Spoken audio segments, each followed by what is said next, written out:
Okay, everybody seeing the screen all right? Good audio? Yes, Emily, you see it? Yep, looks good. Okay, cool, just making sure. All right, so I'm calling this the world of marketing. And this is really not so much about marketing as it is about me and marketing, because I've given you a lot of knowledge about marketing as we've been traipsing through the last 15 weeks. So why marketing? This is how I respond.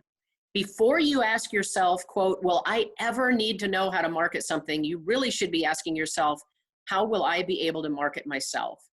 This is why I love marketing. It's less about which 1 or 2 out of 10 need it. And really everyone needs to know how to market. It's all about that conversation you're preparing for, that the internship you're going after, the full-time job you're going after, somebody you want to get to know. And knowing your story is critical to being able to move yourself forward.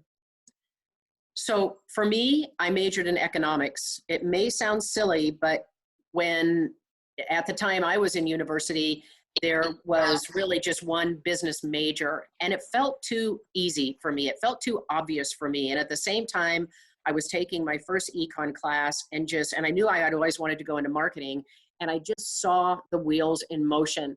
How you could take the idea of supply and demand and bell curves and apply it to marketing. And I had a vision. So it's economics plus 4 minors, and that created a path for me in marketing that has served me very, very well, because I do look at it differently. I think about how you build strategy, how you use collaboration, innovate around a problem, and are you going after the brand or after a product? So that's my background. And you've seen this before, what I've done in my career and where I've done it. So I wanted to change it up a little bit and talk about it in a different way. And an important quote for me is, sometimes when you're going to change what it is you need to do, you need to change it in a big way. And it can be really uncomfortable, but you just have to go for it. So this is my career wheel, if you will, the same companies you saw on the previous slide, but I thought it might be interesting to talk about what made them different. So my first job out of college was at a company called General Information Systems, and I call this move the culture move. It was all about culture. By the way, I have a running list of my top 5 managers in my working career, and it sometimes changes out, but my manager from General Information Systems is still in that top 5, and that was a long, long, long time ago. His name is Jim Moran, and we were on the 2nd story of this historic building, and you could either take the elevator or take the stairs. He'd always take the stairs, and what's meaningful about that is because every morning he would bound up these stairs, and you could sort of hear the thud, thud, thud as he would be taking 1 or 2 steps at a time and kind of leaping onto the hallway and coming down the hall. The first manager I've ever had that said hi to everybody, I mean leaned in a doorway and said, "Hi, morning, hey Emily, how's it going? Hi Piper, glad to see you." Everybody, as he walked down the hall to his office.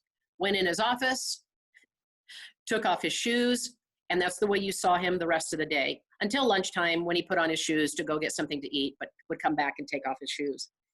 And I think he did this, I never really asked him, but it was just him. And I think he did this because he really wanted to imply family, right? We've heard it before, that it's all about the culture. It's all about, we want to treat everyone like family. We want everyone to be comfortable. And you've heard it in a lot of different ways, but did they really act out the words they were saying? Well, he did. And it was as simple as taking off his shoes and walking around sock-footed. Then I went to Brim & Associates. This moved me up to Portland. And prior to this job, I had no idea that hospitals didn't manage themselves. This is a company that manages hospitals and some other healthcare organizations. And I was on a team of 5 people, and we managed 7 hospitals on the eastern US and into Puerto Rico. And I was responsible for marketing. And they had me do some of the economics to do some market research as well. So this was an exciting time for me. I loved the job, but I was only there for 5 months because the strangest thing happened. When I decided I wanted to move up to Portland and have a larger career pool to choose from, I had applied for a job at Tektronix. And I received a letter that was, thank you very much. And by the way, you're going to notice in some of these conversations, I didn't get an email. That was really before email. I received a letter that said, thank you very much. We received your application. You look fantastic, but unfortunately, we've already hired for the position that you're applying for, but we'll keep your resume on file. Raise your hand if you believe that. We'll keep your resume on file. Yeah, the round file, right? You can just have this vision of tossing it into the trash can. And I thought, well, I tried. So I'm up at Brim & Associates. 5 months into this job, I get a call from Tektronix, and they have a job for me. They want to talk to me. They're certain I am perfect fit for this job. So I hated to leave Brim & Associates so soon. It was a fascinating job, but the role at Tektronix was pretty exciting and pretty special. So I took that job. What does success mean is, how do you orient yourself from a small company, 30-ish people, to a company? Tektronix at the time was the largest company in Oregon. It was over 50,000 people. 50,000 people. You can imagine what that looks like when you come from, two smaller companies. So this was all about, how do you work as a team? How do you collaborate? How do you move yourself forward? Well, fortunately for me, my manager at Tektronix is also still on my count of 5 top managers, Kathy Rohde. And what I learned from her so early on is that the best managers will lift you and guide you and help, really support you to become promoted. They feel their job is to get you promoted. And the worst managers are so insecure that they can't do that. They keep working to make themselves look good. They'll take whatever work they had you do and really talk about it as if it's their own work. They think they can do that because they managed you doing it. But the difference between an insecure manager and a secure manager, it's night and day. You're gonna see it the moment you're gonna notice it the moment you see it, and it's unbelievable the difference you get. So what does success mean? For me, this was where I learned how to really lift people up. It's where I started using the we word. And I almost always use it, even though I'm no longer at Intel and I'm really a team of one, being a professor. Often I still say, well, we should look into that. We should, I'm all about the team, and I love the idea of how teams work together, also having been in sports all my life. So then I move on to Nike after a little over 5 years at Tektronix, and I'd done many different things and had seen many different opportunities, and it was amazing. I move on to Nike, and Thrive versus Survive really connects with me here when I think of Nike. I'm sure you've all heard the stories about how difficult it is to get into Nike, how people with PhDs are driving the mail cart. And by the way, that's not a euphemism. The campus is so large, they literally move mail from building to building on golf carts to get it sorted and get it up through that building. And yes, there are people with PhDs driving the mail carts. They'll do anything to get into that company. Very, very competitive company, and it shouldn't really surprise anyone, because at the time I was there, this is me talking, not anyone else, but I always referred to people as believers or non-believers. And I would say 85, if not 90% of the company were believers. Athletes, ex-athletes, people that loved athletics, people that appreciated sport and what Nike was doing, not just for sport, but also for really everyday persons to be able to dress well and be comfortable and have their body be careful as they were working out. So the culture began to change a little bit, but the competitive nature with all this background of sport, it was thrive or survive. And there were some interesting stories that occurred here. Would anyone like to know how I got into Nike, by the way? Anybody? Yeah, okay. So remember I said this was pre-email. Email was just, it was starting, but it really wasn't the common way to communicate. It was really business purpose. And I wanted to get into Nike. I wanted to have a passion for what I was doing. I loved what I did at Tektronix, but I wasn't loving what I did it for, the products. Nike was a goal of mine. I started applying for jobs, and I would apply for everything that felt like it had my name on it.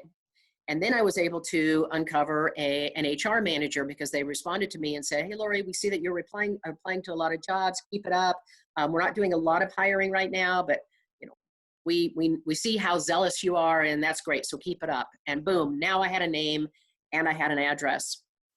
So I would go to a card store, like a Hallmark card store. and I would go card shopping. I don't know if you've noticed this, but if you don't find the greeting card you want in the first, say, 30 seconds, you'll be there 30 minutes. Do you know what I mean? Then it's like you're opening every one. It's like, oh, that's not bad. Oh, look at that. That's hilarious. And you just keep going. Well, I would go to a card store and I would start looking for a card that could do what I wanted it to do. Not a happy birthday, not a hope you're feeling better, really a very generic or clever card, or sometimes a blank. And I would purchase a bunch of cards. And every Thursday, I wrote what I thought was a clever something and put it in the mail with this funny, clever card to arrive on Sue's desk for Friday. I wanted her Friday to have me in it. And I did this for several weeks. And all of a sudden, she reached out and she said, okay, you've got my attention. Let's talk. Come in next week. When do you have an opening? You know, I want to get to know you, and we've got to find something for you. And so we had this meeting set. And the last thing I sent her, I bought a toaster. I got a piece of foam core, you know, which is kind of thick, used for a lot of art craft projects. I shaped it like a piece of bread, and I wrote a message on it, something about, you know, popping up to serve you best, or whatever I said. And I put it down in the toaster and released the toaster click and closed up the box so that when she opened it up, pink, the piece of bread with the message shot up. And the day she received this, she said, okay, I'm finding you a job. Give me 3 days and I'll get back to you. And that was it. That my story there is, no matter how good you think you are, no matter how you don't think you're good, you know, you need a breakthrough. And even though email and text and Instagram and you name it has made it so much easier for us to connect with people, you may be connecting, but are you breaking through? And I was willing to go the long run to make this happen, and it worked for me. And I just had an amazing opportunity because they ended up using me for something they had always wanted to try. And what Sue said to me is, you know, your background gives us an opportunity, because at Nike, we have a problem of out-marketing ourselves. Have you ever heard such a thing? Out-marketing ourselves. What that means is the ads were working so well, they weren't able to make enough product to meet the demand. And people were getting to the store wanting to buy what they had seen on TV, wasn't in stock, and they were pissed off. They were so mad. Nike was worried about losing them. So she wanted somebody, they wanted to run this pilot, if you will, and they wanted to put somebody in forecasting and understand how the forecasting models work for Nike, and then put them into marketing. So marketing could be savvy enough to understand, you know, again, the bell curves, understand how to create a market and make sure you had product before the market would start to move down, and then you build your next market. So I was in forecasting for about 5 months and did every product known to Nike. The kids line is the largest line. That was the last line I did because it's everything in the company, just in a takedown model, a little miniature model. And then I moved into product marketing and then international marketing, and all of that was amazing. So long story there, but you know, when you find an opportunity to take a roller coaster ride, almost always I say do it. Then I wanted to, you know, there's a big fish, little pond, little fish, big pond. I wanted to do something different, and I went to Coffee Bean International, and I was actually on the board of the company and was a director of the company, and I was responsible for product introduction, new product introduction, customer service, and now and marketing, of course. Sorry. And the funny thing is I don't drink coffee. I don't like coffee, but that doesn't matter, right? You don't have to engage with the product. You have to know the product. There are many, many ways to doing this. Talking to people is the best, because even if I do like coffee and I know what I like, I'm still not the customer. You all are the customer, so you're the ones I really need to talk to. That became an ethic issue. The CEO of the company did something very inappropriate with regards to weights and measures. It was unethical and illegal, and I didn't want any part of it, so I left the company. And I went back into high tech at Sequent. This is where I came up with this strategy. I remember how much it meant to me, Kathy's focus on me at Tektronix about getting me promoted. And I said, you know what, this is what I'm gonna do. I'm gonna make sure my boss knows that in my mind, everything I do is setting them up for a promotion, that I'm here to get them promoted. And this is where I started telling my boss that that's what I believe my role was. And it really was an unbelievable turn because they were so shocked in hearing that. They said, no. I said, no, really, I believe I'm here to get you promoted. That it ended up not only working on their behalf, but when they tended to go up, I tended to go up. That wasn't my plan, but it just worked that way. Then a gentleman left Sequent and went to a company called Radisys, and he made an offer to me to go along with him, and it was an offer I couldn't refuse. So I managed to do that. I took that leap and became a product line manager. So now I was in even a more technical field than I'd ever been before, and I'm not a technical person, but it was fun to manage this new product and realize what I needed to do to make this product move through the system, not an overall marketing plan, but a product itself. This was a really interesting political system here. Radisys was a reasonably small company, about 4,000 people, but they were ex-Intel people that created this company, and it was mirrored with politics, just amazingly so. Well, the funny thing there is somebody else that I'd worked with at Sequent left and went to Intel. And they reached out to me and they said, okay, I've just created a job for you. I swear it's got your name all over it.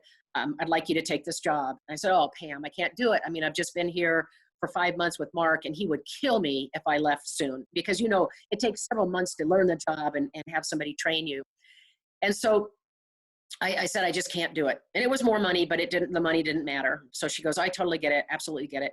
2 weeks later, she calls me and she goes, okay, really, this is your job. I've talked to other people, but this is for you, and it was written for you, and I need you to do it. And it was even more money. And it's like, oh, but Pam, it's not the money. I just can't do this to Mark. I really can't. 2 weeks later, Pam called me again, and I will tell you that again, it was never the money. It was doing the right thing. But this time, she offered such a grotesque amount of money. It was unbelievable to me, and a signing bonus, and. And so I had to take it. I was the earner for our family, and so I had to take the job. And Mark was truly really mad about it, but we healed fences and we were okay. At Intel, now you're at a company of 100,000 people, and getting noticed was the role because as strange as this may sound to you all, I would leave for work every day thinking to myself, I do not want to lose my job today. Wasn't thinking getting fired. I didn't want to lose my job today, however that might happen. If you haven't seen it in the news, Intel has quite a few layoffs because they are a machine at 100,000 people, now about 110,000 people, constantly gyrating on new products and moving products around and jettisoning products. In fact, Radisys is one of the companies that benefits from Intel's cutting products. When a product hits about $20 million revenue, that's on the downside, it's just a buzz to Intel. They don't need it any longer, so they sell it off to somebody else. So now it was just about being noticed and finding opportunities and finding your own path. And it was a wonderful, I was there for just under 20 years before I retired and had an amazing time. Again, I'm not into microprocessors, but what I got to do, we'll continue to talk about throughout this presentation, I'm sure. It was amazing. And then ended my career as a VP of marketing for Professional Development Academy. You may have heard Debbie talk about this. This was really, for me, kind of getting noticed in the community and being able to go to them for a short-term commitment to give them something they needed and they weren't able to find. But all of this said, it was while I was at Intel that George Fox and I found each other, and I've just finished now my 9th year. I'll be heading into my 10th year. And this is what I always wanted to do, because as silly as it sounds, when I was 5 years old, I announced to my mom that I wanted to be a teacher. And as a freshman going into college, I looked into that education path, and it looked like a mess. It looked like all the responsibility and none of the authority. And I thought that can't be right. So I didn't go into education, but as funny as this is, that's exactly where I'm at now, ending my career, so to speak. So I hope that was helpful or interesting. And again, you know, the difference in the choices you get to make is, do you want to be a small fish in a big pond or a large fish in a small pond? And what that really means is, when you're in a big pond like an Intel, like a Tektronix, like a Nike, there are so many things buzzing on around you, you may not get noticed. So working on how to get noticed and how to do your job well, and finding those opportunities to speak up in meetings and play the role you were hired to play, is critical for you to break through in your career. When you're a big fish in a little pond, you touch a lot. It's the nature of you to do a lot. You're really a jack of all trades in that kind of an environment. I think if anything, it's interesting to find where you need to pull back, and you can't always overstep others because you happen to know what it is they're doing, and you're about ready to run over their position. So what do I love about marketing? I'm going to stall on this slide a little bit so you can see these names and hopefully see these faces and hopefully put names to them. These are just a touch of what I've done in my career, some at Nike, most at Intel. I worked with more athletes while I was at Intel than while I was at Nike, which is unfreaking believable to me. But when you have an opportunity and you have a skill set, a lot of times you're brought into opportunities. So Intel was one of the named sponsors of the San Francisco 49ers, and that was my responsibility to finalize that contract and manage that contract and be there for every home game, hosting customers. We participated with the X Games, Comic-Con, if you're gamers, PAX, all the PAXs of the world.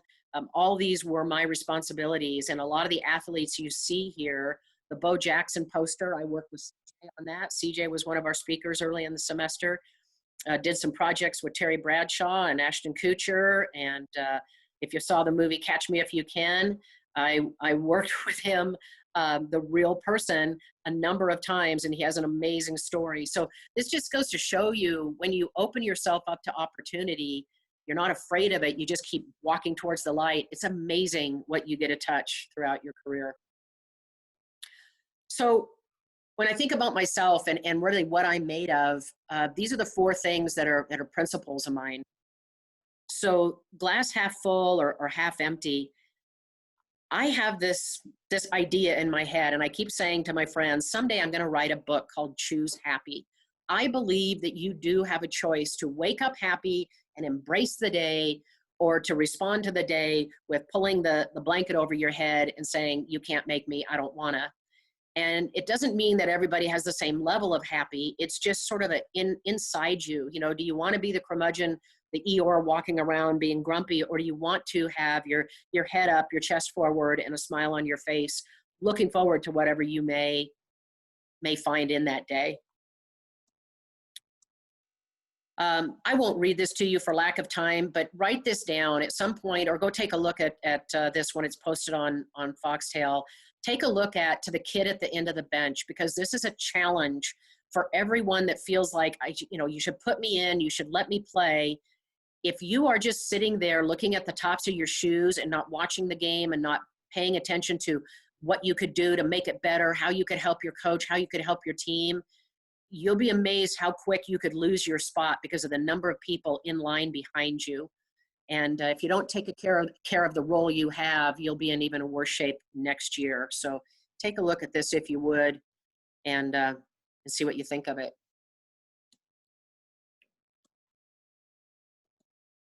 Three-legged stool. This came up actually the other day when I think it was Ryan that was talking, and I thought, oh my goodness, I have the same type of feeling, but I have a philosophy to it, if you will, the three-legged stool.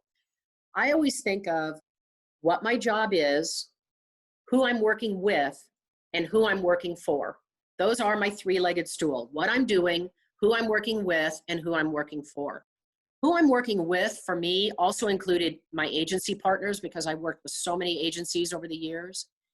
I feel like anytime I had all three legs of my stool firmly planted, enjoy it. Enjoy it as long as you can, because it won't last long. Change just happens way too often. I also believe that I could balance on two legs. So if I didn't care for my manager, but I loved who I worked with and I loved what I did, I was okay.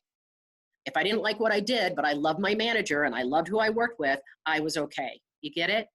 But when I got down to one leg, didn't care for my manager, didn't like what I did, loved the people around me, you just can't balance long term. It takes way too much core energy and you just can't maintain it. And that was my rule of thumb, knowing when it was time to look for my next goal. You can only manage unhappiness for so long, and this goes back to choose happy. And at some point, you own that. I've been raised in companies, Nike and Intel especially, who just communicated to you frequently, you own your career. You ask for development, we'll put you into development programs. You need help, we'll help you. But if you don't ask, We don't know. So my philosophy for a long time has been, I own my career. And then I brought on this three-legged stool concept just to remind myself when I should stay and when I should go. The rest of my life, in other words, what I learned in my third job out of college. So when I was at Tektronix, I was very new in my job. I'd only been there a handful of days, and we're going to have an all-day offsite meeting. Kathy decided, let's meet for breakfast at some pancake joint. I can't remember the name of it.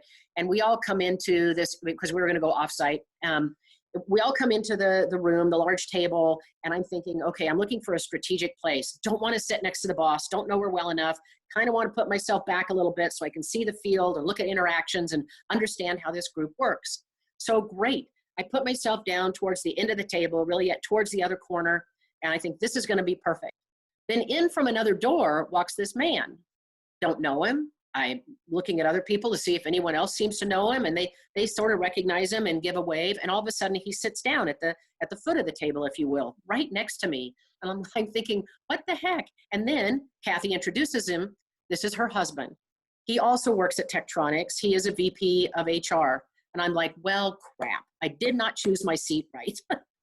And so, you know, we're pre-ordering the breakfast and starting to chat. And he asks me that essential, what do you want to do the rest of your life type of question. Well, I'm new in this job, and I certainly don't want to get back to Kathy that I'm not happy. So I give him the answer I think he would respect, which is something like, you know what, I am thrilled to have the job I'm in. This is exactly what I want to be doing. I can see myself doing this forever.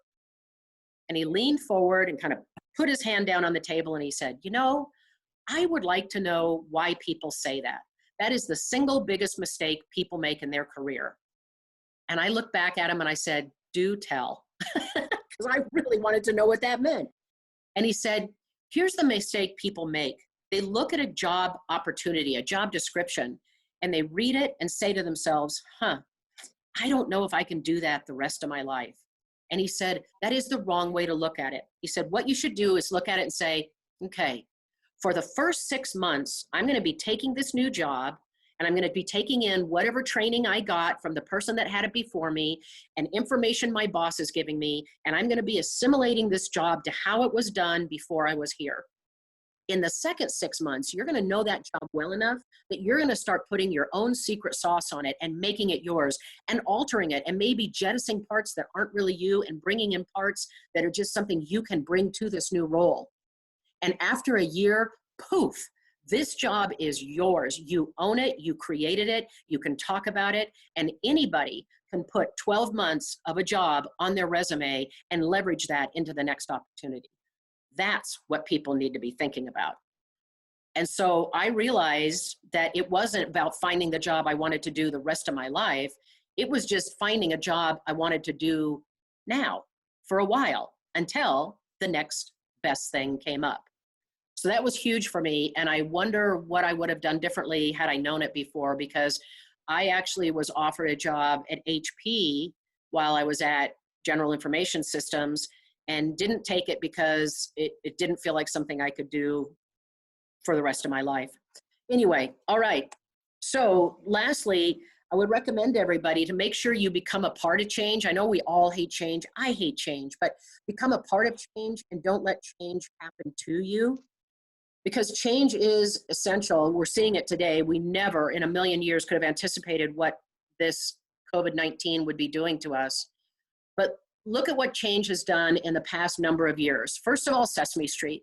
Sesame Street absolutely changed learning. We had no conception of learning from the TV. We thought the TV was purely an entertainment source, and Sesame Street taught us better. Then MTV showed us that we could actually watch music. Whoever thunk it, that it was just as interesting, in fact, even better to hear the song while watching them perform it. And then it got more and more outrageous with people creating videos around the music. And we realized that we don't have to sit in one room with a small remote, but we can make entertainment follow us. We can watch it from large devices, small devices, multiple devices, and entertainment consumption has changed dramatically over the last number of years. So you see how quickly change happens. And either we change technology or technology will consume us in its effort to change us. And although you can see this graphic of the telephone changing the way it's gone from something mounted to a wall to a very long cord to now we can hit buttons instead of dial it, and then we get to walk around the house and know to ultimately walk anywhere. But it's not just a cell phone, it's actually a computer. We now have a computer in our pocket. So the idea of what's next is, what I really mean here for you all is embrace change, find change, look for change, because you'll get much more excited with an opportunity to be a part of change than to just have it happening to you. So I'm going to go into my 6 words of wisdom. Of course, at any time you can get on the chat line and submit questions, and Emily's looking for those. First thing, the most important thing you can do is dabble. Dabble to me means don't have to commit to it, just try it. Just reach in and see what you think. And one way to do it is George Fox has more than 1,000 classes. You think you hate chemistry?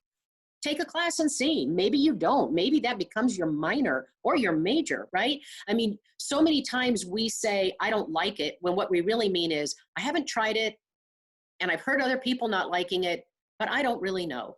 So dabble as much as you can. College is the perfect environment for it. And just keep track of when you can dive out of a class. If in fact you didn't care for it, get out and try something different. So dabble as much as possible. Number 2, don't be paralyzed by getting started. So many times you get an assignment from me or from somebody else, and you're looking at this blank page and you're thinking, oh my goodness, I don't know what to do. I think she said, but I don't know what to do. The best way to start a paper, an idea, anything is who, what, when, where, why. Who's my audience? What do they need? Where are they living? How will they use it? Why do they care? Okay, put that towards your professor, put that towards the assignment, a vacation you want to take, but this is the best way to get started. And once you start answering these obvious questions, you realize how many more questions it brings up, and it actually makes for a very intriguing paper to complete when you just start letting the questions flow and respond to them. Be curious and question always. Again, I happen to be in companies that allowed a reasonable amount of cynicism. They wanted you to question and not just assume. One of the things I dislike the most about Tektronix, really the thing that drove me away from Tektronix, was you'd be working on a project and you'd think, man, why are we doing it? Bob, why are we doing it this way? And Bob, who had been there for 25 years, would say, well, because we've always done it this way. That is the kiss of death for me. I tend to be a very creative person, and I like to be inventive, and realizing that the mantra of the company was to keep doing it the way you were always doing it, that's not going to be good for me long term. So just always make sure you ask questions. You'll learn a lot more by asking questions than just sitting and listening, but just always be aware that you have choices throughout your career and know where you're at to know when it's time to move on. Make it count. I love Bill Dolan. I hope you all love Bill Dolan. I respectfully disagree with Bill Dolan. At one point in his talk, he said, there's that saying that says, find something you love and you'll never work a day in your life. Baloney. And he might have even said something other than baloney. But I do agree with that. I'm here to tell you, I love and have loved every part of my career, every part of it. If I couldn't do it with passion and impress and appreciate it and enjoy it, then remember my 3-legged stool, it was probably time to move to something else.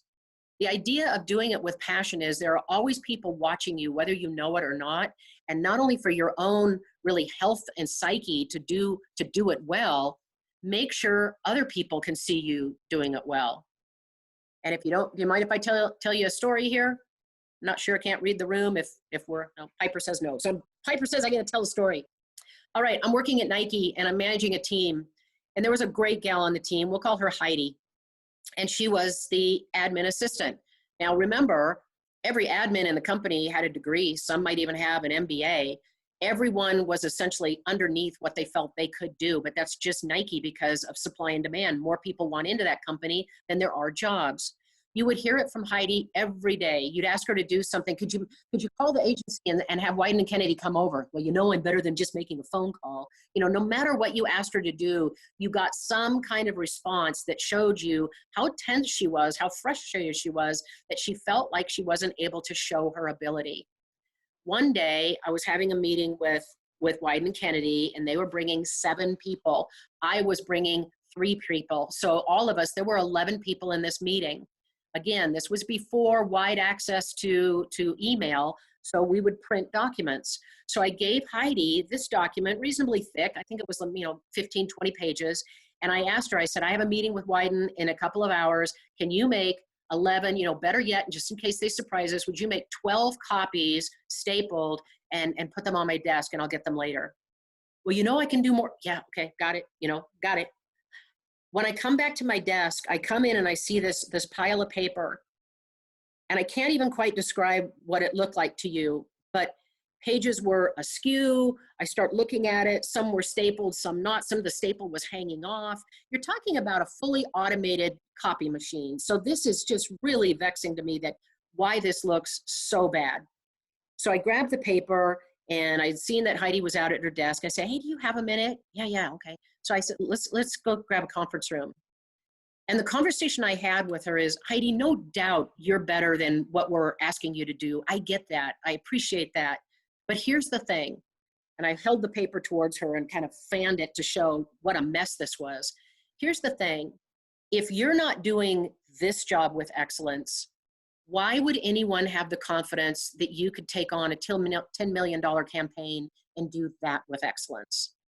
And she looked at me and she said, that makes complete sense. And she was a different person after that. And I was polite with her. I wasn't embarrassing her.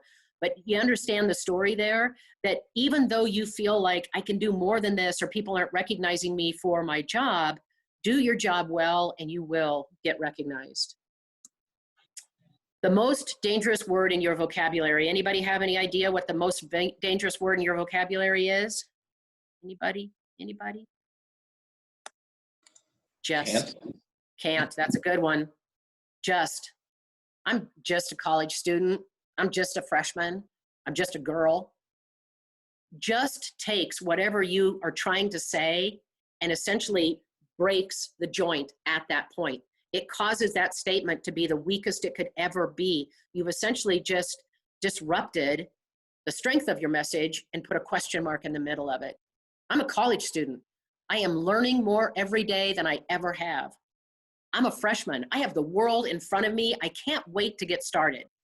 I'm a girl, and I know not everybody likes girls, but dang, am I awesome. No matter what you want to say, listen to yourself and find out and kind of see if you can count how often you put just in there when it doesn't belong and you want to run the other way from it. And 6, be a storyteller. The opportunity here is huge for you to know how to tell a story, your own story for sure, but if you're going into business, I know not all of you are going into business, but a lot of you have talked about, well, I want to start a psychology organization or group, or I want to go into nonprofit, or I want, you all have goals. How are you going to tell that story to the person that you need to support you with investment dollars, to the person that you want to hire, to the person who you need them to hire you so you can move on with your goals, right? Everybody needs to be a storyteller. And I had a meeting recently, it was a client presentation. So we had people that were prepared to hire based upon the pitch we were giving them. And the pitch was amazing. The team did great. And at the end of it, the client, there were 5 of them. One of the clients said, this is just incredible. Are any of you in finance? And one person raised their hand and said, yeah, I am. I'm a senior. I'm graduating in just a couple of weeks in finance. Great. What do you want to do with it? Well, I like finance, and I thought about becoming a CPA, but what I really, I don't know. I mean, I think what I want to do you see what happened there? He had an opportunity to probably get a job offer on the spot. He didn't even know his own story. So I can't emphasize this enough. We did this day 2, right? When we talked about mission statement and talked about who are you and what story do you want to tell? Please be ready to tell that story, because you never know when you are an inch away from a job offer. All right. So I'm just going to finish up with, for me, do what you love and love what you do. Know where that is and what it looks like. I will caution you to if you're leaving your job, make sure you're running to something, not running away from something. Don't have a bad day or realize you can't find where your car was parked. You know, don't let something trivial upend you. Make sure you have an opportunity that you want to move toward. That's a much healthier stance. And then this is truly what drives me. No matter how good you are or how well you're doing, you always have to work for it, because there are people that truly work harder than you do, and you just want to be on the balls of your feet. So that's me. Any questions? If everyone's sleeping, just nudge the person next to you, wake them up. Good one, Laurie. All right. There's some questions in the chat. Laurie, do you want me to read them to you? Yes, please. I don't see them. So.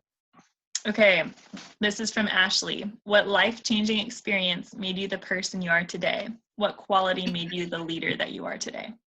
Thank you, Ashley. You know, life-changing experience, it wasn't a shock. It was sort of just a slow roll. But my parents, I remember from as young as can be, I know I was 5 and I may have even been younger. My parents had this attitude where they said, we don't care what you are. Just be the best person you can be. You can be a ditch digger. Just be the best ditch digger you can be. And that drove me. And back in the day, again, I was 5. My mom wanted to do something out of the house. She had been a stay-home mom at the time. And we had really good friends that went to the church we also attended, and they owned a farm. And so they asked her to come and manage the shed, meaning they had strawberries picked for cannery. They also did U-pick. And so she managed assigning rows and checking in everybody with what they were picking, et cetera. Well, my parents are very goal-oriented. And so every day she would give my brother and I a goal. I have an older brother, 2.5 years older. And you all know what carriers are. Flats are the big ones. And then carriers are, 6 boxes. And I think 6 boxes. Anyway, 12 boxes, 12 boxes. And so we had a goal we had to finish. And once we were done with that goal, we got to go play, because oddly enough, this family, they had a girl my age and a boy my brother's age, and then a couple of older kids too that were doing summer jobs on the farm. So it dawned on me really quickly. Suddenly this was like the UPS structure. It dawned on me really quickly. If I hurried up, instead of just taking all day to do this, if I hurried up and did this job, I could go play with my friend. It turned from doing what I needed to do to realizing I'm pretty good at this. I'm pretty fast at this. And again, if you know flats, I was picking 60 to 70 flats a day and making some really good money, and still having time in the afternoon to go ride horses and go goof around with my friend. So my parents, without pushing me, with just sort of offering the rope, led me toward being goal-oriented, realizing that I call it passion, you can call it success, or goal-oriented. It just all kept wrapping around to excite me about doing what needed to be done. And you may as well get it done and see what else it offers. At the time, it was free time. Now, getting it done tends to be more jobs come to you and more opportunity comes to you. Were there 2 parts? Did I get both of them?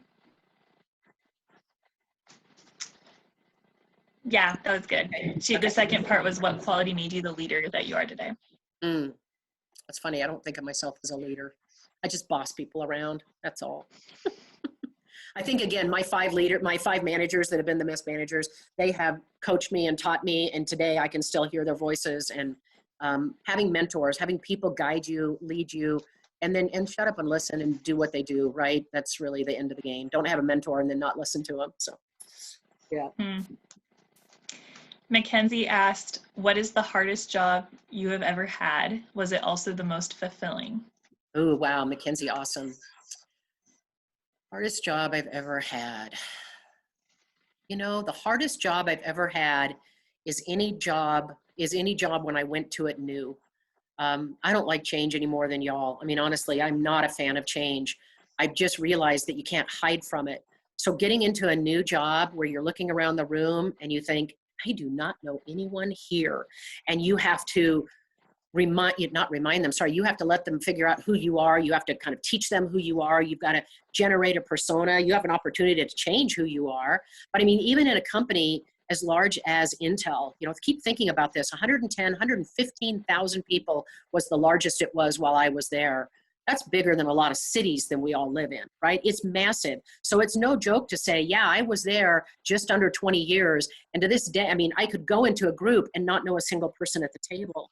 So it was never a job that was so hard, so insurmountable, because I love challenge, but it was also knowing that when you put yourself in that role, you get asked some amazing questions from your managers.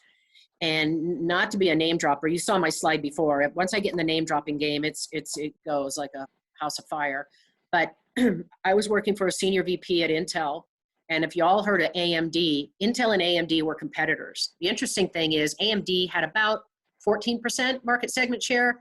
Intel had, about 84% market segment share. So it wasn't really a competition, but AMD was the David. Everybody loved the little David. We were the Goliath, and people, you know, sort of wanted to squash Intel a little bit. They thought it was just the big brother. So the problem was AMD just had people taking a long walk off a short pier with them. They would do anything AMD said. And so my vice president came to me and said, Laurie, I need you to help us figure out how to get a following like AMD has. That kind of thing happened on a regular basis. And those moments are scary. So that's still, even though it was within my job, that's that new job. It hits you like a tsunami. And for that moment, you're breathless and you're thinking, what? I mean, bigger, better people than I have tried to figure that out, and we haven't figured it out. And now you're asking me, but once you catch that breath, off you go. And again, if you, and I know I don't look it, but if you think of years and years in athletics, all the way played through 2 years in college, it's very similar to athletics. When you just feel like you are out of breath and you can't run any farther or any faster, and you somehow hit a recovery where you get more air and you're back in it, those are the things you have to look for, is how quick can you recover from that most surprising thing that hit you into game mode, and how do you start doing what it is you know how to do. Okay, next question is from Linnea. What do you like to hear in a job interview? So if I'm interviewing, if I'm doing the interviewing, okay, what do I like to hear? Personality, for sure. I'll tell you what, my feeling is I can teach almost anything to anybody, but I can't change their personality. And as goofy as this sounds, you know, not only teaching at George Fox, I've taught a lot of classes elsewhere. I've taught skiing, I've taught dog obedience, I was an official. Once I left sports, I became an official. I've done a lot of teaching, and it's not difficult to imagine how to even read a book and learn what you need to know to teach somebody else, but you can't change their personality. So where that storytelling, and I certainly didn't invent storytelling, where that holds true for me is when somebody sits down, even today in my office, and I say, hey, what's up? And they just start talking. They just have a nature about them that allows them to tell a story, whether it's a sad story because they're hurting right now, or a happy story, or however that works. That is memorable for me.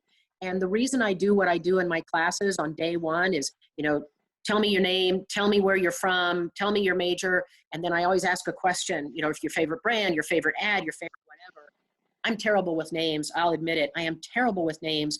I know very few of you by name, but I know your favorite brand. You know, there are things I can remember. And so to think about how to make yourself memorable is the key, because everybody's going to put in a resume. Everybody's going to have that standard layout.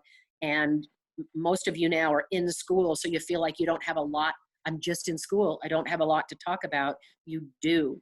You just have to turn what you've done into experience and into a story, and people will remember you for it. That's a good one. Abigail, what is the funniest work story that you have? Oh my word. I have so many funny work stories. Okay. So I've shot a lot of video in my career. I wasn't actually the shooter. I hired a videographer to run the camera, and I had a producer from an agency in Portland that would put all the parts and pieces together. But I would go around the world interviewing senior VPs and CEOs of some of the most famous companies of the world. And we had gone to, just outside of Chicago, we had been interviewing the CEO of John Deere. And it was all because they used our equipment. So it was very purposeful for the testimonials we were creating. Well, then we went into Chicago. Shoot, I just had the name of it too. It was a small server company that they were doing really clever, amazing things with Intel technology. So we were going to be talking to the CEO, and we go up on this high-rise building, and we go into the office space, and it's like, oh my word, where are we going to shoot this? And we've done crazy things like shoot on patios and stairwells and wherever we think we can make an interesting look. But we were having a hard time finding a space. We thought, we'll use the server room. I mean, there's a hum, but once that hum becomes kind of a din noise in the background, we think it'll work. We don't think it'll be distractive. And we're really, really concerned about the white noise of this server room. We get it set up.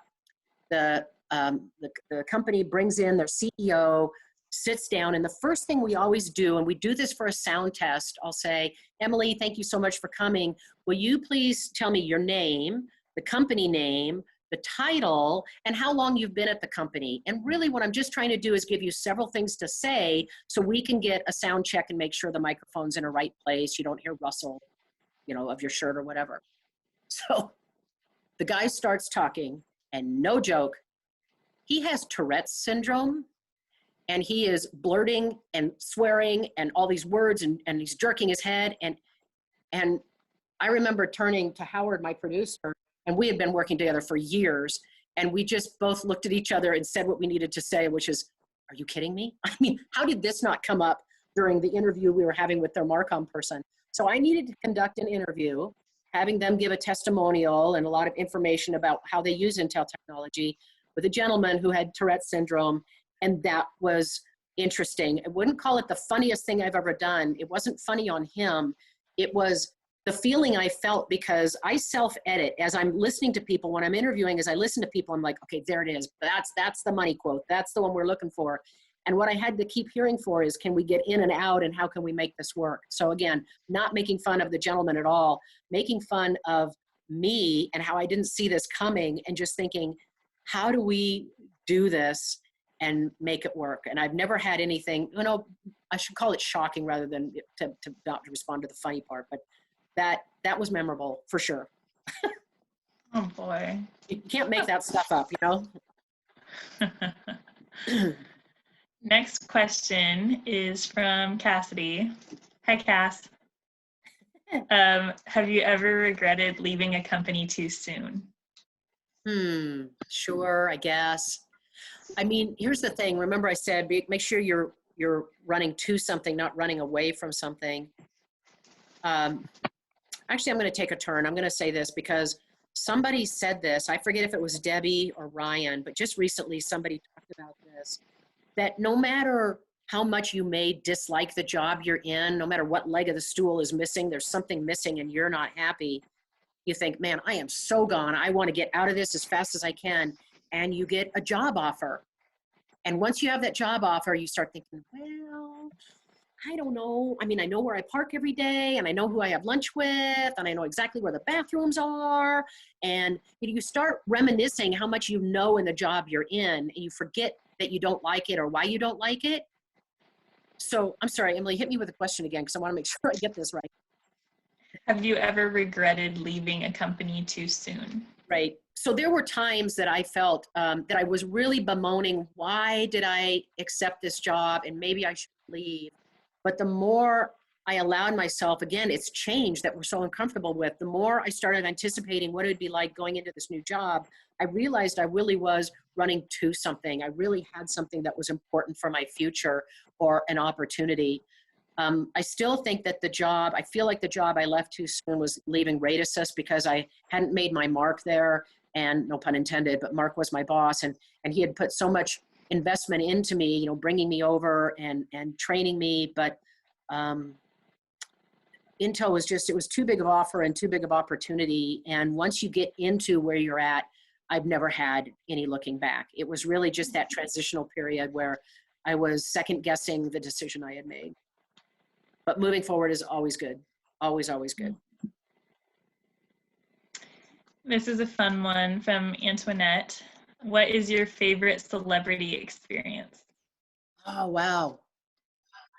Okay. All right. Name dropping here. I get to name two celebrities in this because it's kind of a funny thing to me. So I had worked with Ashton Kutcher for 3 years, 3.5 years. And as much as he's done a lot of movies that's sort of the, goofy guy, the, what is it, marijuana smoke in the head type of guy, he is so bright. He is so brilliant. He is such an innovative individual and an entrepreneur. You should go look at his track record for the companies he's invested in and how well they're doing.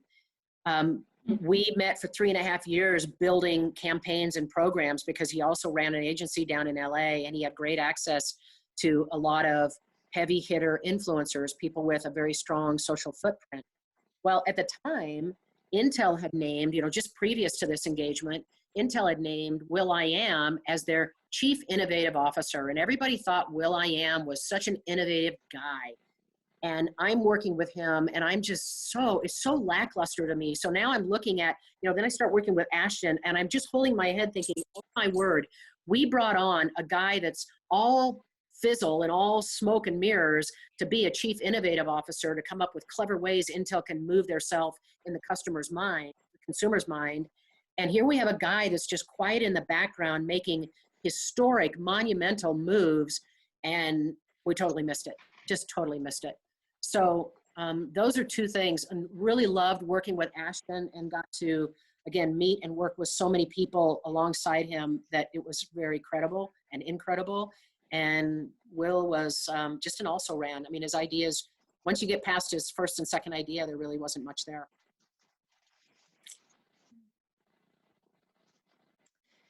Kyle asks, what was the most formative role that you took on in terms of your character and who you are?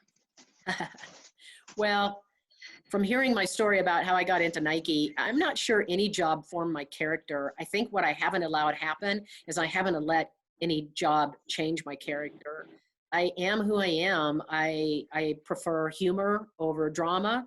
I prefer working hard over slacking. I'll tell you, if I have only one thing to do, I'll probably wait until about 4:45 or 4:50 to do it. So I have this kind of gusto sense of urgency to finish it by 5. I like working hard, and yeah, the crazy thing is I'm not good at saying no, and that's where I got put in the position of working 90-hour weeks and traveling about 50% of the time. But every day was a joy. I mean, you either choose to be happy or not, so I choose happy. Okay, this question is seconded and thirded, but it's from Alex. How can we help our friends and loved ones pursue their own dreams and goals when they're stuck with little to no skills or options? Oh, wow. Do you want me to repeat that? One more time. Yep. Yeah, that's a great question. Mm-hmm. How can we help our friends and loved ones pursue their own dreams and goals when they're stuck with little to no skills or options? Okay. So I'm going to go after this a couple of different ways. First of all, it doesn't do your friends any good to be a yes man. I always say that first of all, I choose quality over quantity. I'm not a type of person that revels in the fact that I have 600 friends and I'm going to have a party for 600 people. That's not me. I love having a party of 2 or 3 or 4 friends. And I love that intimacy of really being able to spend time with the people you're spending time with. In that regard, I choose to have friends that tell me what I need to hear, not what I want to hear. And what I mean is, if you surround yourself by yes men who you say, so do I look good in this shirt? Oh yeah, great. And they're like, oh, she looks terrible. There's a polite way to say, you know what, that doesn't really bring out the blue in your eyes. You might try this one instead. You don't have to say, no, you suck. You don't look good. So one thing is, find a way to be a friend to your friends and tell them what they need to hear. That could be encouraging them to work harder than they are. That could be encouraging them to maybe not take a hard left turn at whatever path they're on, but maybe make a slight, jog. Let's just say, I talked about chemistry before. We all know that chemistry has a reputation for being very difficult. And if they're in chemistry and they're failing and you talk to them and you say, well, what would you like to do? Well, I want to be a doctor. just say, okay, have you looked through the path to know what you need to take? And have you thought about maybe going into sociology or counseling, or, you know, maybe there are opportunities that hinge off of the career they think they want to have that takes them alongside that career. So they get to be parallel to their first dream, and maybe they actually realize it wasn't a dream after all. So that's one thing. The other thing is, and I'm going to be gentle here, but not everyone is meant to be the CEO of a company. You need people to work at the cash register, to sweep floors, to wash windows, to move cars, to sell cars, to, you know, from the, whatever you consider the lowest job on the totem pole, there are a range of jobs all the way to the top. And the only way you're going to reach the top is by going up those rungs of the ladder. And it doesn't matter where you start. Everyone has an opportunity to get into a job, learn that skill, and grow from there. And the number of stories, God, why did I just forget his name? But the gentleman who is CEO of Kroger, you with me? CEO of Kroger, a family of stores, the largest family of stores in the world. He started as a bag boy at Fred Meyer, the CEO of Kroger. So what I'm saying is, guide your friends that they don't need to worry about starting at the middle or starting at the top. They can start anywhere. Just encourage them that, you know, to wake up ready to go after it day after day and keep moving up that ladder. Does that help? Have somebody respond if that still isn't what they were going for, because I don't want to leave them hanging. Laurie, I have a question for you. Good. I'm just curious, because you were saying about Bob Dolan, you know, the whole working another day in your life. Did I hate him? Yeah, yeah. Yeah, Well, I mean, exactly. I disagree with him, right? Yeah. All that. So obviously you probably had bad days. How do you differentiate what's a bad day, what's your passion, that kind of thing? Wow, that's a really awesome question. Okay, so I'm going to go back to all the years I spent as an athlete. Emily and I have talked about this before. I'm so happy for people that were in sports, even at the recreational level, you know, understand what it's like to do what your coach says, not because you want to, but because they said it, to understand what it's like to lose a game, a really, really important game, but you've got a game in 2 more days, so you better shake it off and get to the next game. So that's really, I think a lot of my personality and my attitude came from, whoops, somebody better mute. I think really came from what I learned in sports. And again, you can lose a game or you can have a bad game. So you know what? I admire Emily. I played basketball. I think I was a terrible basketball player. I was the point guard. What I was good at, I was good at moving the ball. I was good at finding the lanes. I was good at not panicking when it was a full court press. I absolutely could move that ball around the court. Shoot it, I don't know, lift me up and put me next to the basket, maybe I'd get it in. Shooting wasn't my thing. I never led the scoring list, but I always led the assess list. So you have to decide, you know, what's important for you. And when I do have bad days, and I still have them, I can have very frustrating days. It's a matter of shaking it off and saying, okay, what's important, to grind myself down on what went wrong just now or today, if it's at the end of the day, or to focus on tomorrow's a new day. Let's go after it again. I'll tell you. So Emily, do you think I can take a risk with these guys and tell them a story about the College of Business? What do you think? Yay? No? Emily? Emily's not going to answer me? I think, yeah, go for it. Okay. All Go right. for it. So I said I'm going to be starting my 10th year teaching. We just had a dean leave the College of Business, and for whatever reason, I wasn't what he wanted in the College of Business, I guess is the best way to say it, because he took me from a full load class list to half-time or under, and I knew that this was my last year. I was thinking about leaving last year at graduation, but I hadn't said goodbye to people, folks like Emily, other students that I care deeply about. I didn't want to leave too quickly. I didn't want to run away from something. So I decided, well, I'm going to come back for 1 more year, even though I would only be teaching a couple of classes, and because I wanted to nurture those students that were asking me for help, and I wanted to have an opportunity to say goodbye to them. And it wasn't about I wasn't going to put myself in a position where, you know, who's right and who's wrong. It just is. My boss was making a decision around, my level of teaching or about how many classes I was able to teach. Long story short, that dean is no longer with the university, and I've been asked to be a pivotal part of the College of Business, and I'm back to a full load. So the difference is I could have gotten mad, I could have sworn, I could have shook people, I could have walked around with my head tucked and not caring and not treating the students. So, you see what I'm saying? I could have let that win over me and say, I'm just so mad about this, phooey on you. But instead, my personality was, you know what, this is not how I want to go out, but I'm going to own the game as best I can. And I've been having so much fun with students this year and spending time with students. And I've had more time to spend with them because I've only had a couple of classes. And then this happens. So I think it's just keep your head up and know that you own your career, my friend. That's really the end of it, right? And you can either be a glass half full or a glass half empty person. You choose. Does that help? Isaac, is that answer? Yeah. Okay. Yeah. Thank you for sharing that. Just keep muddling through. I'll keep trucking along.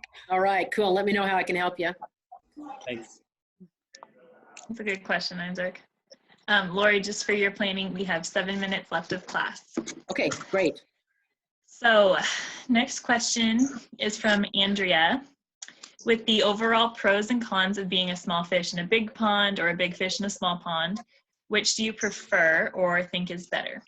I am definitely a small fish in a big pond type of person. I so appreciate the opportunity to collaborate and grow and move, just all the things that come with companies like, Tektronix, Nike, Intel would all fit that bill. Sequent, not a very large company, kind of on the bubble of being smaller, but not too small. The smallest company I was at would have been Bremen Associates and Coffee Bean International. What I didn't care about being a big fish in a small pond is you were IT, you were HR. I mean, I swear you were just all your own resources. There was no one to go and share ideas with because you owned so much of the pie. And although there was an interesting challenge of that, and it stretched me as an individual and I learned more from it, at the end of the day, I liked being in that large company that had a lot of resources that you could lean on, and you became better that way, and just the whole idea of developing your career and finding new opportunities. I mean, the thought of being at a company for nearly 20 years, and I bet I had 15 or so jobs while I was in that company, never had to leave the company, just continued to maneuver around. And the interesting thing is when Ryan Halley taught this class, he would have me in as a speaker, and he would always prompt this. I'm asking this because he would always ask this. And he'd say, Laurie, I think everyone should know, out of all the jobs you've had in your career, how many have you applied for and actually interviewed for? And my answer is, out of all those jobs you saw on those boxes, maybe 4 or 5. Most of the jobs I received were people knowing what I did or how I could do it and, reaching for me and saying, we want you over here, we want you doing this. And the exciting thing about that is it's hard sometimes for you to be aware of what's out there and all the opportunities that are out there. But when the opportunities find you, it can be a blessing and very exciting. Next question is from Piper. Hi, Piper. I just scrolled past it. There we go. What advice would you give to your younger self at the start of your career? Don't eat so much. Oh, at my younger career. Well, okay, so the mistake I made before I talked with Michael, Kathy's husband, was I was looking at jobs long-term. I'm sorry, it seems embarrassing to say it now, but I was that individual thinking, wow, reading a job description and thinking, can I do this for the rest of my life? And I chose not to go after jobs because I couldn't quite imagine doing that for the rest of my life. And now I am the first one to remind people and push people that it's, look at it at 6 months, look at the first 6 months and look at the second 6 months. And before you know it, you can leverage that job into something else or realize that you've created it into a job you want to stay out for a longer period of time. So be open to the new. My phone's charging on this charger, so I can't plug them in. Is that you, Donovan? Mute yourself, my friend. I think it's, who's Chill Dill? Chill Dill, love that. Chill Dill, if you wouldn't mind muting yourself. All right, do we have one more? Yeah. Okay. Jesse's question is, what is your philosophy of teaching? My philosophy is teaching. You know, I said this to you in the first day we were together, and I'm guessing as many first days as you've had and going through syllabi and having professors tell you one thing and then they do something else. I can imagine that you didn't really want to believe it if you even really heard it. But my philosophy of teaching is me talking to you. I'm not here to teach you a book. You can read a book. I am here to prepare you for your career. My single focus is to help you get a job after you graduate. That's how I look at my teaching. And it's funny because thank you to all of you that answered the midterm evaluation. I was blown away. We have 82 people in class, and I thought, oh my goodness, you know, I'm begging them to answer this, and they're probably not going to want to do it, and maybe we'll get 10 or so. There were nearly 70 of you that responded, and that means so much to me because I read each and every one and took it to heart. And one of the things I read several times were people saying, wow, this class is harder than some of the classes in my major. And in fact, you know, I'm not even in business, so I don't know why it's so hard or why you're asking us to do so much. Well, first thing, it is called Introduction to Business, so I felt obligated to teach something about business. But also, I am a believer, as old as I am and as many times as I've been around the world, I am a believer that everything does revolve around business. And even if you're not majoring in business, you will touch business or business will touch you at some point in your life. So what I tried to do was stay highbrow enough that it wasn't getting into anything like you're going to learn in a principles of class. It wasn't a deep dive anywhere, but it was high enough for you to understand, to learn some of the terms, understand some of the terms, be able to apply them whenever you might need to do so, but also prepare you for that next class. So, you know, you have to be surprised by terms sometime. I was just hoping to cross that barrier, but that I certainly didn't want to give you anything that didn't make sense. I really wanted to try to open you up to the world of business and prepare you for a career. That's my goal, standing behind that. All righty. 239 is what I've got. Thanks, Laurie. Okay, you bet. If anyone has a question for me to answer, just send it to me an email or however you want to reach out to me, call me, text me. What I do want to say to you is this now officially is our last class. Thursday, what's so important about Thursday is your journals are due, and I am a speaker in this regard, so you need to include me in your journal. So please, you saw me, I've written it up a couple different ways, sent it to you in email, posted it on Foxtail. There is a pictorial, if you will, a description of what these journals should look like. Every speaker should have its own page, created in a Word doc, and email it. Don't just send us a Google link, email it to Emily and I, so we have documents that we can either choose to print or read online, however we choose to do so. And again, there's no binding of it, but just that's why we're asking for each speaker to be on their own page so it's easy to find. If you have any questions about this, feel free to ask either of us, but just know it is all described in detail on Foxtail and in an email I sent to you either the week before and or the week after spring break. So no class on Thursday, but no later than 2:40, your journal is due to us. It'll be graded late if it is late. Any questions before we walk away? Because this is the last time we'll be seeing each other on a screen such as this. And then your final project is due next Thursday, no later than 2:45. That's when our final would have ended. And it is due in completion. You can't send part of it and have another part come later. All pieces need to come together. And whomever wrote each section, their names need to be next to the title of that section. Emily, anything as we close this up? I appreciate you, Emily. You've done such a great job in helping to lead the class and be a partner to the students. Thank you so much for TAing with me. It's been great for me too. I've really enjoyed it. Thank all you guys very much. And thank you, Laurie, for the chance. You guys are amazing. Sorry. This has been a really good class. Yeah. That I feel like, especially for intro to business, like, you know, there's been a lot of engagement and that's like very appreciated, and it's going to take you guys far too. Like, you know, everyone says like you get out what you put in, and I think you guys are on the right track there. Sure. I sent an email earlier about evals. So just remember there's 3 left, and they're like extra important because they're each worth 30 points. So one closes at midnight tonight for that video. One closes on Thursday at midnight. And then this one for Laurie will be next Tuesday. So those are easy points. I'd tell you to go get those done. And the reason we're doing this, we're not trying to give you more work. We're trying to give you more opportunity to earn points. So what we're doing, if we had typically given, let's say 20 points per, we're still leaving the total value at 20, but we're letting you have a chance to get 30. So think of it as 10 points extra credit. And that way you could significantly change your grade towards the next grade by doing what you might think is menial work. But those of us in marketing, we have to measure. If we can't measure and understand, did you like the speaker? Did you understand what they were talking about? Would you invite them back? Without asking those questions, we are destined to make the same mistakes and nothing ever gets better.